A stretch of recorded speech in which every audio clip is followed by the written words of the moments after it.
Tema libre de Alejandro Zambra. Agradezco esta invitación que acepté encantado pero también sorprendido porque es raro que a uno lo inviten a su propia casa. Esto suena a palabras de buena crianza, pero es estrictamente cierto y lo voy a demostrar. Hace 8 años casi exactos estaba yo en el quinto piso de esta facultad, sentado en un banco, junto a mi maleta, fumando. No había nada anómalo en la escena, porque en ese tiempo se permitía, o al menos no estaba totalmente prohibido, fumar en el interior del edificio.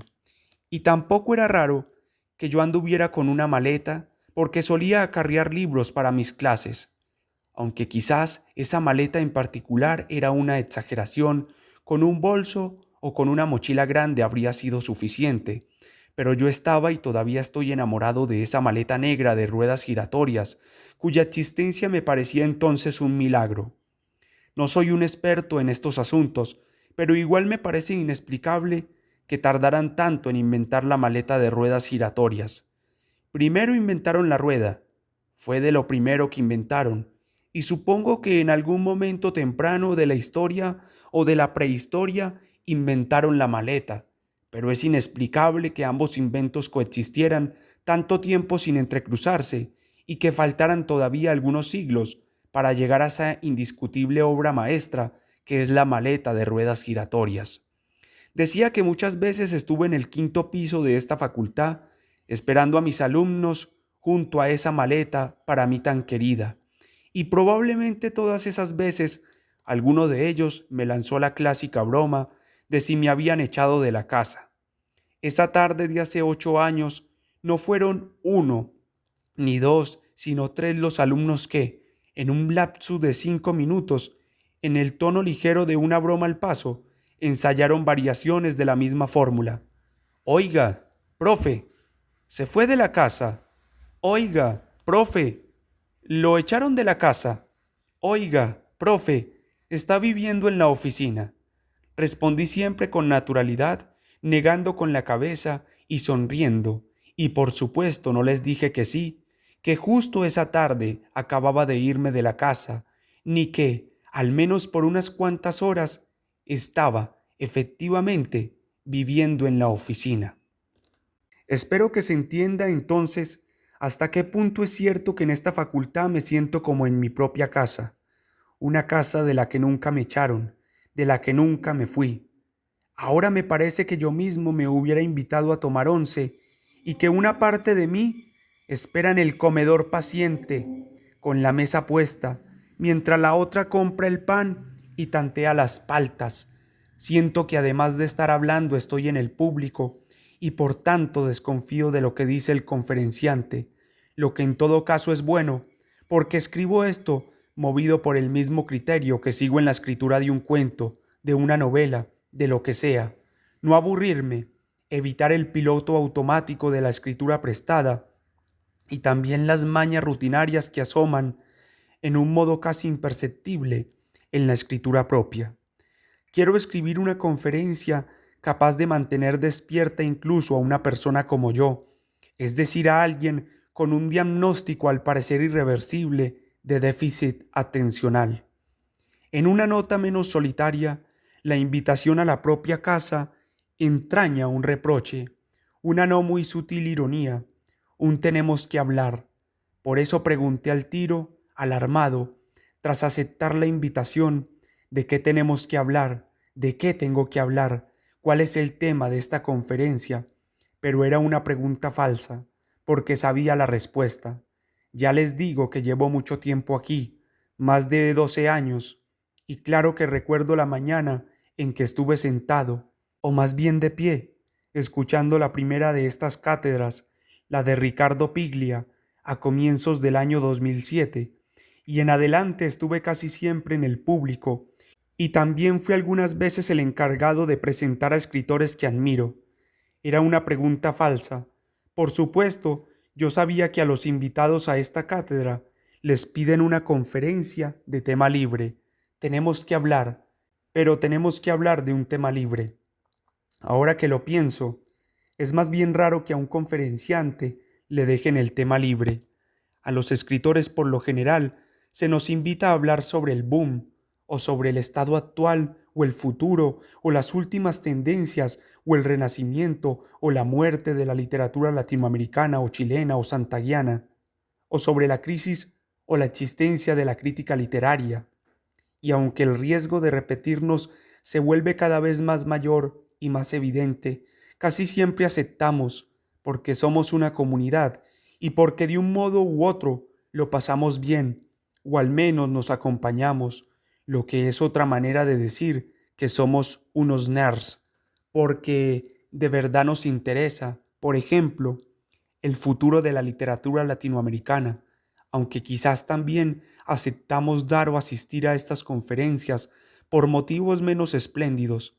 Al fin y al cabo, después de la segunda copa hasta el peor de los tintos en caja, parece digno de ser considerado un vino de honor.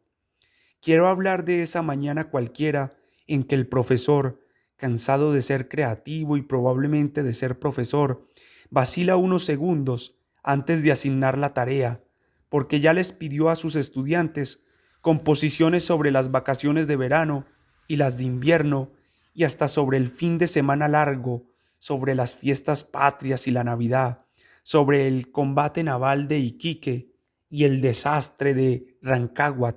Así que no tiene más remedio que encomendarles que escriban sobre lo que quieran. Y entonces la resbalosa noción de tema libre inunda la sala, y es como una inesperada sobredosis de autonomía. Es un premio y también un problema, porque de todos modos es obligatorio escribir, es un tema libre obligatorio. El profesor reconoce parsimoniosamente la sala, en teoría concentrado en imponer silencio, aunque tal vez está pensando en cómo llegar a fin de mes o en la inabordable profesora de matemáticas, y durante esos 45 minutos los estudiantes escriben algo, cualquier cosa, no importa, no hay problema, tema libre.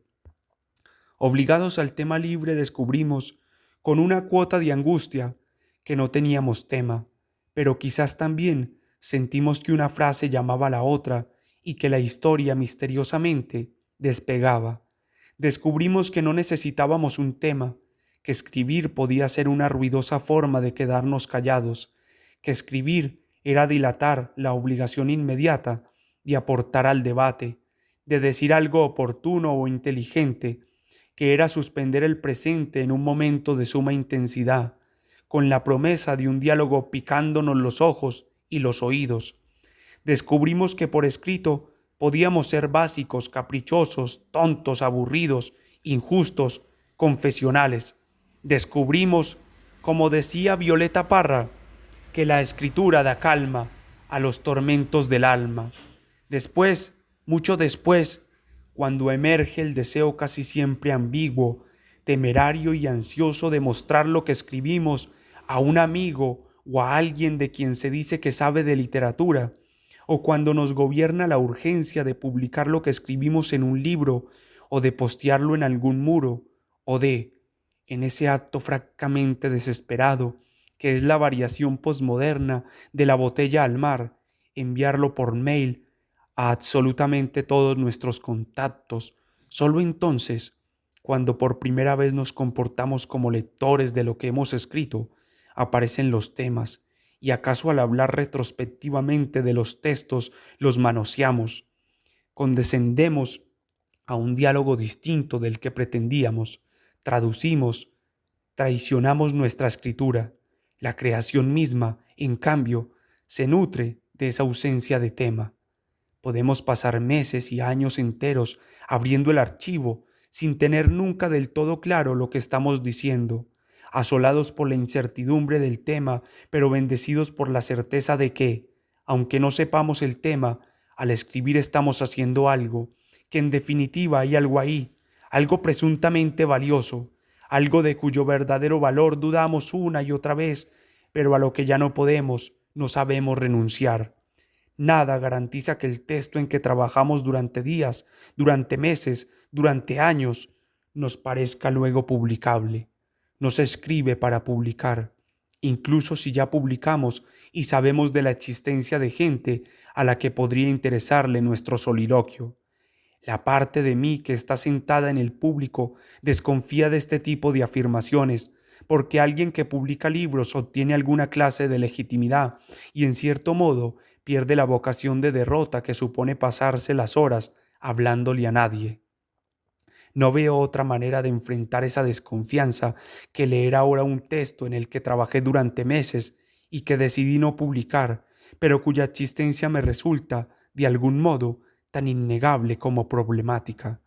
Del mismo modo que cuando nos preguntan de qué se trata tu novela, lo único razonable sería responder, léela. La única manera de hablar de esos textos fracasados es mostrarlos para explicitar ese fracaso. ¿Y por qué no compartir ahora mismo con ustedes un texto fracasado, un texto que no quise publicar, si me siento como en mi casa y encima me dieron tema libre? Me pasaría de tonto, quizás solo aquí, en el marco de esta conferencia, un relato que no me gusta pero que quiero y que quiero querer, puede y merece existir. ¿Quién sabe si ahora puedo leerlo como si me gustara y así el texto y yo quedamos en paz? Se llama El amor después del amor. El título también me carga, pero seguirá llamándose así. Ojalá ahora, al compartirlo con ustedes, por fin lo mato y a lo mejor lo olvido. Lectura del relato El amor después del amor.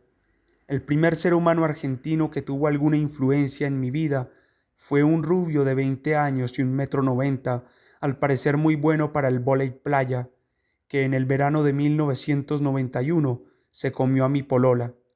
Fue en el club de Yates de El Kiosco, en presencia casual de unos compañeros míos del colegio que luego describieron los hechos con lujo de detalles en el diario Mural. Sé muy bien por qué ese relato fracasó, porque nunca, durante todo el proceso de escritura, dejé de pensar. Me entregué a la narración, al placer de narrar, por supuesto que sí, pero en ningún momento perdí totalmente el control. Nunca logré esa calidez o esa locura que nos hace ir más allá de las intenciones y de las presuntas habilidades. Uno puede reírse de sus propios chistes, pero a veces pasa, como en este caso, que el texto, en el fondo, no dice nada, no añade nada, no sirve para nada. Nunca pude darlo por terminado. Cada vez que abro el archivo dudo si corresponde insistir con los primeros auxilios o si toca la extrema unción. Acabo de presentarlo ante ustedes como si no me importara, y claro que me importa. Acabo de leerlo para ustedes y traté de leerlo bien, de que sonara bien. No puedo negar su existencia ni mi incapacidad para soltarlo, para entregarlo. Mi idea original era que la voz fuera trazando caprichosa y libremente la ruta, con la parodia como un mero punto de partida, y aunque preveía la posibilidad de un resultado solamente disparatado y medio estúpido, igual pensaba que, conforme avanzara la escritura, el relato se iría disparando en direcciones imprevistas. Yo quería que apareciera algo que simplemente no apareció. La explicación podría ser más larga, pero tampoco quiero intelectualizar un sentimiento muy sencillo. Nunca me convenció, o para decirlo de forma aún más básica, no me caen del todo bien ni el narrador, ni los personajes, ni nada relacionado con este relato. También me desagradan algunos de los chistes que puse, pero no podría borrarlos o reemplazarlos sin sentir el trompetazo de la injusticia. No puedo negar, como decía, la existencia de este relato. No puedo eliminarlo, y conste que soy harto bueno para destruir textos. Supongo que a todos los escritores les pasa lo mismo, lo confiesen o no, o quizás no, quizás estoy puro proyectando, para sentirme incluido, mis patinadas. Me impresionan esos escritores cuyos libros parecen ser el resultado de un método fijo e infalible. Me inquieta el aire de suficiencia que comunica el discurso del escritor profesional, a lo Mario Vargas Llosa. Lo digo sin ironía, probablemente con envidia. Ya me gustaría a mí ser más disciplinado y menos obsesivo. Sería genial dominarse cada noche, arrullado por la convicción de que el día tuvo sentido, de que avanzo, de que es cosa de instalarse frente al computador todas las mañanas, con un litro de café y unos cigarros y unos parches para el dolor de espalda para producir, en unas cuantas jornadas, un hermoso mamotreto. A propósito de Vargas Llosa, hace 3 años leí en el diario El País una reseña suya de Plano Americano, el monumental libro de Leila Guerriero. Lo elogió sin reservas, lo que no me sorprendió, del mismo modo que no me extrañaría que, por ejemplo, para citar a otro premio Nobel, Barack Obama elogiara ese libro. Pero sí había algo sorprendente en esa reseña, que empieza así: cada vez que regreso a Madrid o a Lima, luego de varios meses me recibe en casa un espectáculo deprimente. Una pirámide de libros, paquetes, cartas, mails, telegramas y recados que nunca alcanzaré a leer del todo y menos a contestar. Por supuesto, el sentido de esa introducción es prepararnos para el hallazgo, entre esa pirámide de envíos no solicitados, del libro de Leila. Me encanta esa imagen y también me parece admirable, envidiable, que Vargas Llosa, probablemente para concentrarse en la escritura, consiga mantener a raya el correo electrónico, aunque, si entiendo bien, solo recibe mensajes cuando está en alguna de estas casas y por algún motivo, para mi misterio, los que le llegan a Madrid no son los mismos que recibe en Lima. En fin, lo que realmente me desconcierta es que, tanto en su casa de Madrid como en la de Lima, Vargas Llosa siga recibiendo tal cantidad de telegramas, porque yo pensaba que los telegramas habían dejado de existir largo tiempo atrás. Debería haber estado en el público hace unas semanas, cuando Vargas Llosa dio como 11 conferencias en esta universidad para preguntarle qué decían esos telegramas, quién se los enviaba, desde dónde. Imagino cosas como estas: felicidades Nobel Stott, conversación catedral, ciudad perros magníficas Stott, últimas novelas no Stott, venga conferencia Chile, Stott, brazos abiertos Stott, por culpa tuya pusiéronme pantalón Stott, te pillo te mato Stott, favor hágame prólogo libro Stott, poemario soledad desamor muerte Stott, gracias antemano Stott, prefiero Manuel Puig Stott. Perdón, quizás muchos de los presentes ni siquiera saben lo que es un telegrama. Tampoco soy un experto en la historia de los telegramas, solo recibidos en mi vida, los dos enviados por mi abuela materna para mi cumpleaños, curiosamente ambos para el mismo cumpleaños, con un par de horas de diferencia. Yo pertenezco a la generación del FAS, pero sí recuerdo haber pensado alguna vez en la especificidad de esos mensajes, en la abrumadora secuencia de transmisiones, en el imbatible, pero en cierto modo contagioso, ritmo de la clave Morse, y sobre todo en el efecto medio cómico de esa economía lingüística que obligaba a cortar algunas palabras y a eliminar los artículos y las preposiciones, jugando en el límite de lo inteligible, con el razonable propósito de ahorrarse unos pesos. Los telegramas eran como los haikus de la correspondencia, aunque, más bien lejos de todo lirismo, la llegada de un telegrama por lo general se asociaba, en la realidad, a las malas noticias y, en la ficción, pienso en las películas de cowboys, a la contratación de un pistolero.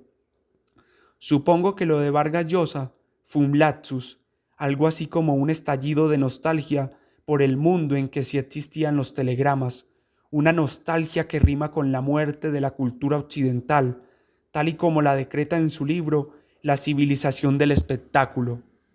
No quiero ni imaginar lo deprimido que debe haber estado el autor cuando escribió ese ensayo en que las emprende, aunque sin interrogarlas demasiado, contra prácticamente todas las manifestaciones actuales de la cultura, y también contra la prensa, en especial contra la prensa del corazón, gracias a la cual ahora sabemos, irónicamente, que al parecer Vargas Llosa ya no está tan deprimido.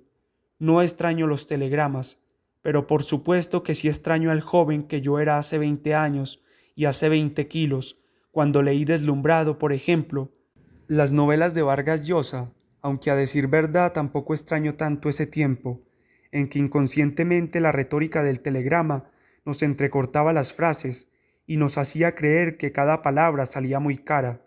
Estábamos tan seducidos por el lenguaje, respirábamos la ansiedad de decir algo, cualquier cosa, pero también sentíamos el peso inhibitorio de la alta cultura, y no nos decidíamos a desplegar el rollo, a alargar la cinta, publicar un poema en una revista fotocopiada, juntar plata entre varios para imprimir un libro. Sería tan fácil construir, con esos datos, un presunto heroísmo, una mínima pero consciente odisea, alentada por ese espíritu colectivo que nunca hemos perdido, igual que lata esa clase de nostalgia. Veníamos un poco maleados o mareados por el escepticismo, pero queríamos pertenecer a algo, a cualquier cosa.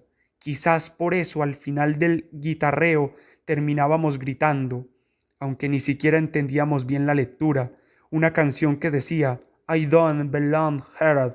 Sentíamos la necesidad de tener un tema y éramos reacios, a la vez, aceptar los temas que supuestamente nos correspondían como generación, y eso no se detiene nunca, me temo. Esa presión normalizadora, la improvisada asignación de etiquetas y categorías, el timón del tema que fija y sepulta, y que casi nunca va más allá de una lectura más o menos pobre y literal, contenidista. Escribimos para multiplicarnos, escribimos, decía Fowell, para no ser escritores, pero igual nos escriben.